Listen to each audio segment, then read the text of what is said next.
É um tempo de tranquilidade, de concórdia, mas não vamos permitir que o 8 de janeiro se repita. E qual é a mensagem que o presidente Lula quer passar?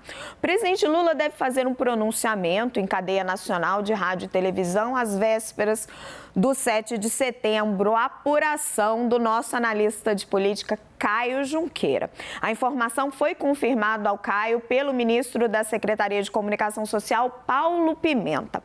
A fala de Lula terá como motivação o feriado da Independência, que foi usado durante o governo Bolsonaro para promover manifestações por todo o país contra o judiciário. A ideia de Lula, segundo o ministro, é fazer o contrário. Outras fontes do Palácio do Planalto, com as quais o Caio conversou, diz que a fala vai girar em torno de 3 temas: democracia, soberania e o que o governo está chamando do resgate da união das famílias. Então, que as famílias deixem de brigar por causa de política. Nós aqui do 360, o nosso querido editor Guilherme Sete, separou algumas ocasiões em que Lula utilizou o discurso de 7 de setembro em cadeia nacional de rádio e televisão para também passar os seus recados. Vem dar uma olhadinha aqui com a gente. Em 2005... meses após as primeiras denúncias do escândalo do Mensalão, Lula usou o discurso de 7 de setembro para defender o seu governo. Lula falou o seguinte, falou em crise política que seria vencida com a apuração das denúncias e punição aos culpados e que não iria admitir acordo subalterno ou contemporização dos fatos. Isso lá, hein, gente, 2005. Depois daquela entrevista do Roberto Jefferson.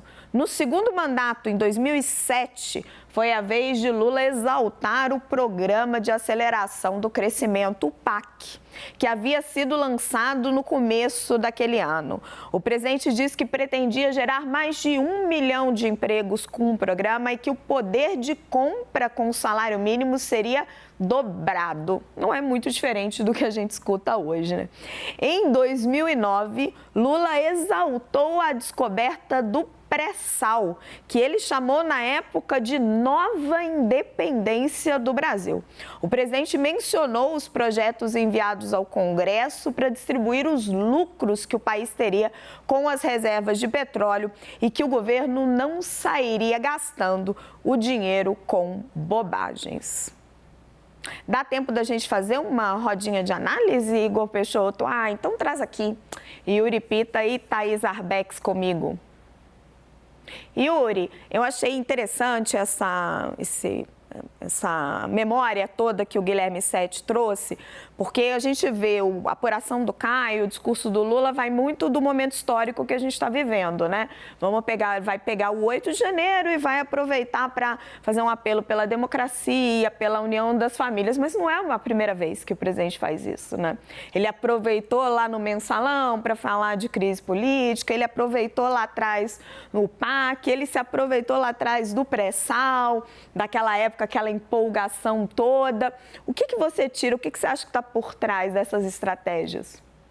É um momento que o chefe do Estado brasileiro, seja Lula, seja Bolsonaro ou qualquer outro ocupante do cargo, pode se dirigir à nação na data mais importante da nação, né? Um país que agora vai completar 201 anos. Basta lembrar toda a expectativa que havia em torno do ano passado, no bicentenário da independência do Brasil enquanto uma nação independente da colônia, da metrópole portuguesa, deixando de ser uma colônia, e o quanto o contexto eleitoral e a disputa polarizada da eleição passada acabou, de certa forma, ofuscando toda essa efeméride de uma data redonda como os 200 anos da independência.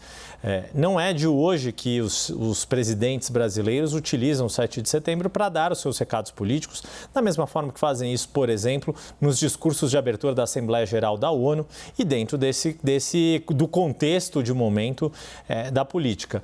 Diante da gravidade do que aconteceu no 8 de janeiro, de novo, a gente, há 8 meses, fala do que foi o ataque as sedes dos três poderes, é mais do que natural numa data cívica como o 7 de setembro, é tentar resgatar muito do que o governo tem buscado já com toda essa mobilização para o desfile de quinta-feira em Brasília e mesmo com toda a comunicação que já vem ocorrendo há alguns dias, é justamente tentar lembrar que os símbolos da pátria são de todos, não são desta ou daquela facção política.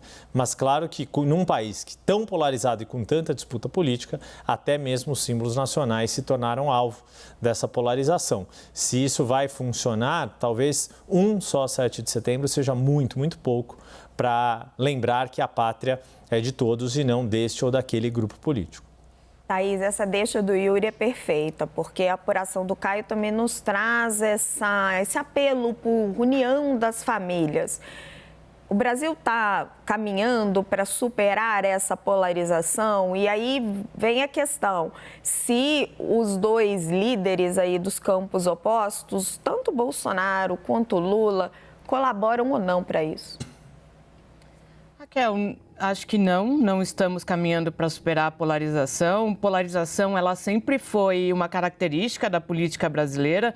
É claro que a polarização é de forma mais violenta e como a gente assistiu, infelizmente, resultando em mortes durante o período eleitoral de aliados, apoiadores, né, melhor, dos dois lados, aconteceu de uma maneira muito trágica. O que a gente assistiu nos dois últimos 7 de setembro foi uma politização dessa data. Ano passado, especificamente, o então presidente Jair Bolsonaro, como todo mundo sabe, saiu do desfile e foi para um caminhão de som aqui na Esplanada dos Ministérios, onde foi lá que ele disse aquela frase do imbrochável, certo, Yuri? Não estou...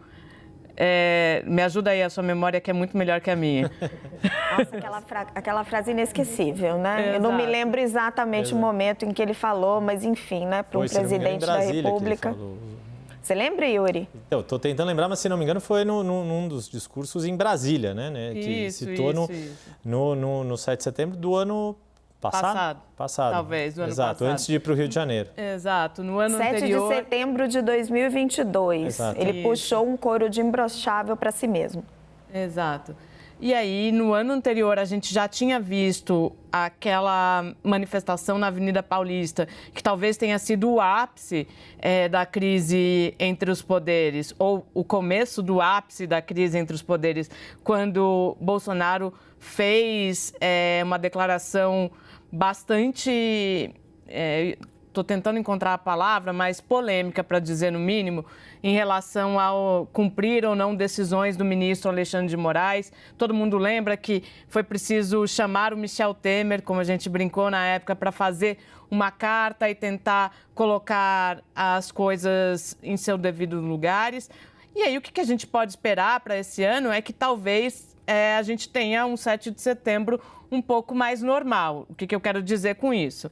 Que se cumpra o ritual republicano desse desfile, que a gente veja um desfile normal, que a gente não tenha uma preocupação que possa acontecer algo nem 10% semelhante ao que a gente viu no 8 de janeiro, mas a gente segue numa sociedade, num Brasil bastante polarizado, Raquel. Acho que a gente não precisa ir muito longe para mostrar isso, basta olhar para o resultado da eleição presidencial.